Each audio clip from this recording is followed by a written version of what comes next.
You're listening to an AppleViz podcast. Hello, and thank you for listening to this podcast. My name is Thomas Domville. I also go in the name of Anonymous. In this podcast, I'm going to show you how to save cell data on your iPhone in iOS. So what is this all about, Tom? Yeah, I'll tell you what. Some of you may have cell plans that you are not unlimited, which means you have so much data that you can consume within a month or a period of time, or whatever package that you may have purchased from your carrier. If you are one of those people that are limited with cell data, I'm going to show you several advice and tip what you can do to help yourself watch and conserve some of your cell data consumption. Now, if you're like myself that has an unlimited plan, hey, why should I worry about that? You know, honestly, when I start looking through this, I was surprised by a couple of apps that were just being total data hog, and I had no idea that it was going on. Should it bother me? No, not really, but for some reason, it made me more aware of what is consuming what and have not, and I actually turned off a few just because I just didn't like how much it was consuming. So this is great for both sides of the fence if you have unlimited or a specific cell data that you have to consumption you must watch for.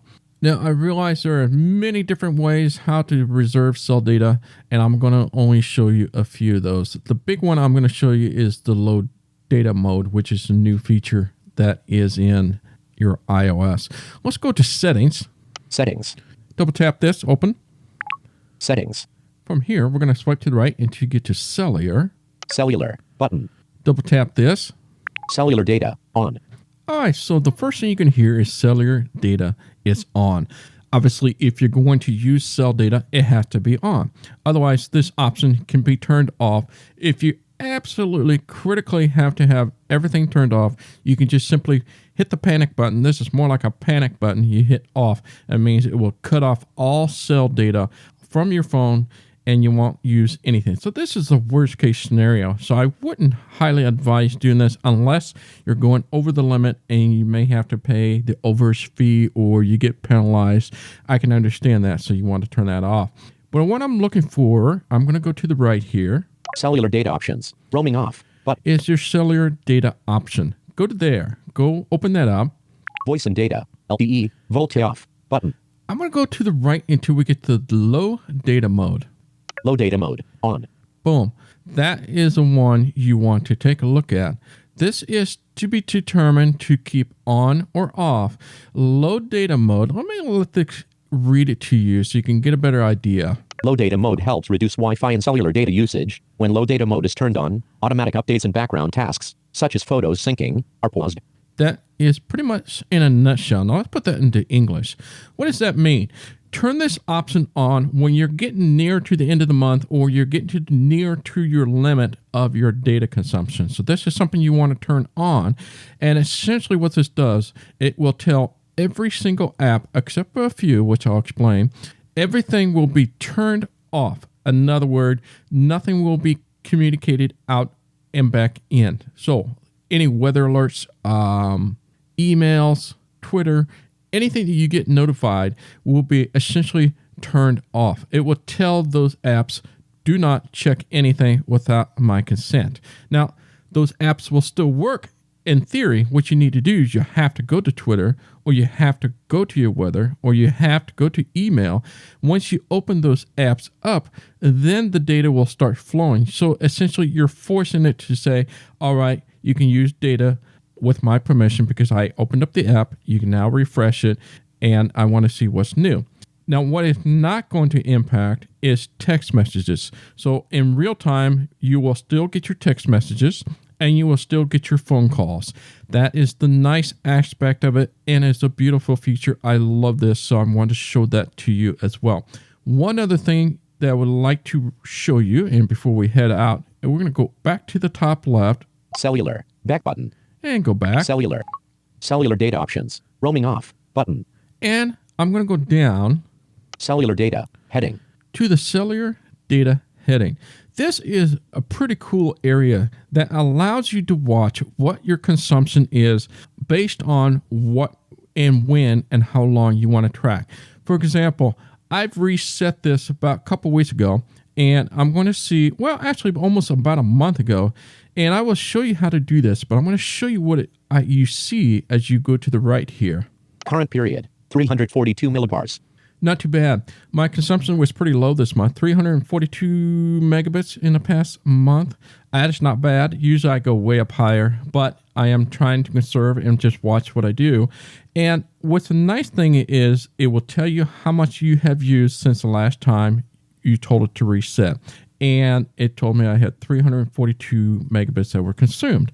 What was consumed? Well, let's go find out. Let's go to the right. Current period roaming, 0 bytes.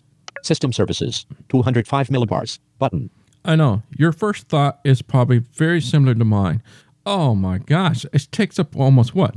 2/3 of my data consumption for this month? Ugh. There's not a whole lot you can do about that. Unfortunately, yes, there are some things you can tweak and turn down, but really you're going to be kind of getting into the area I wouldn't recommend in changing at all. So there's not much you can do about that. However, let's see what else we consumed here. Storm Shield, 36.7 megabytes. On. Safari, 29.7 megabytes. On. There are several things to note here. And when you hear this, you hear the app itself, then you hear the amount that it consumed, and then you hear the option that is turned on.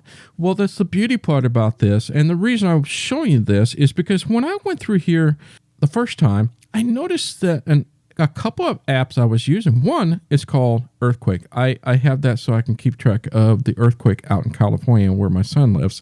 And then that way I can see if there's going to be earthquake there or not. And if there is one, it alerts me. However, what I didn't realize, I even watched it for like 2 weeks and it was consuming between 500 and 600 megabits or megs. And within 2 weeks, I was like, man, that was a lot. That is a total data hog. And I thought to myself, yes, I do have unlimited, but is it necessary to know when I'm on the road? Typically, I just said no. I want that off. Now, the catch 22 is if the item is on and you do a one finger double tap to turn that app off, you essentially tell it cannot be used ever on cell. So you got to be careful what you turn on and off, because if you've turned off, I can't open up Earthquake. It won't work until I get under Wi-Fi. So once I get under Wi-Fi, it works just fine. But it totally essentially turns it off. And that's kind of a bummer, but I'm going to show you an advice how you can go about cheating that a little bit without having to physically turn it off entirely. But nonetheless, it is something to watch. I also noticed Tiles was using like 300 or 400 megabits within a 2 weeks period of time as well. I was shocked to see how much it was using, and it made me think twice about, do I really need that or not? And it's something just for you to be aware. Now, I told you I would show you how I am keeping track of this. Obviously, you showed me all the apps that I'm consuming, but how did you do that, Thomas? So I go to the bottom. Vertical scroll bar, 10 pages. Okay, so we're going to go to the left here. Last reset, December 27th, 2019 at 12:39 a.m.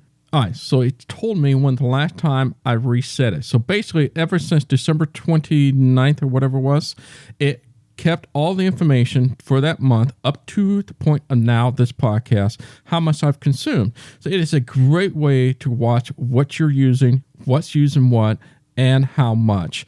To reset it, you go left over here again. Reset statistics button. Just double tap down that reset and it'll reset everything, and you can go from that point and on and watch how much your data consumption. So I hope all those will help you and to watch and how you can use the low data mode and what is consuming, and you can turn them off altogether, or the panic button, which I showed you at the top of this page, where you can turn it off entirely. Now, I did mention, say, hey, you said you had a little advice. Maybe there's something you can look at too. Yes, I do. And to do this, you need to go to Settings. General Button. Background App Refresh. Background App Refresh button. And from there, it will present you a list of all the apps that are running in the background. I highly recommend you to double, triple check every app that is in there. It will say it's either on or off. This is something I would highly recommend you do. And what this does, it tells the app not to run in the background while I'm out and about. That is either Wi-Fi or cell. It will do both. However, I turned the earthquake option to off. Now, in doing that, it's another catch-22. If you turn that off, you're no longer going to get notification for that particular app. So that's the only way you're going to get notifications. If you're like me, let's just say I've used Twitter. It was consuming a lot of my data in the background, and I had no idea it was doing that. But I could survive without having Twitter notification. I didn't really need that, so I double-tapped that, and I set that to off, and I no longer have that being checked all throughout the day, and it's consuming all those data. So there's lots of things you can do and things to check out. There are a catch from here to there that might be pros and cons, so you need to weigh those options out. But nonetheless, those are all the ways you can save on cell data on your iPhone in iOS. I hope this helps you out. My name is Thomas Domville. I also go by the name of Anonymous. Until next time, bye-bye. This podcast has been brought to you by the community of AppleVis. For the latest in resources and tips and tricks to help you get the best experience from your Apple device, visit us online at www.applevis.com.